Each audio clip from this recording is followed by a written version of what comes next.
বলতে চেয়ে মনে হয়, বলতে তবু দেয় না হৃদয়, কতটা তোমায় ভালোবাসি।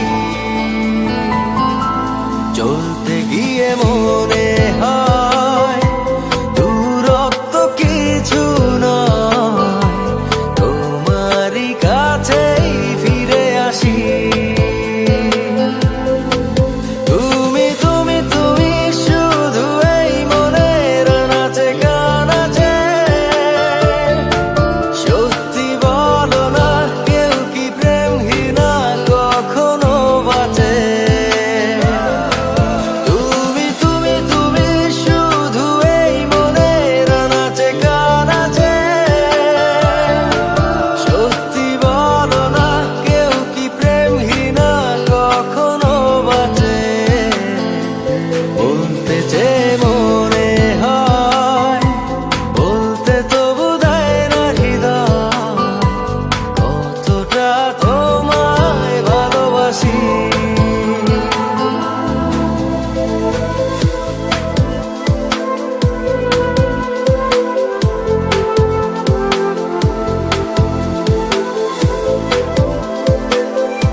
মেঘের খামে আজ তোমার নামে উড়ো চিঠি পাঠিয়ে দিলাম, পড়ে নিও তুমি, মিলিয়ে নিও, খুব যতনে তা লিখেছি।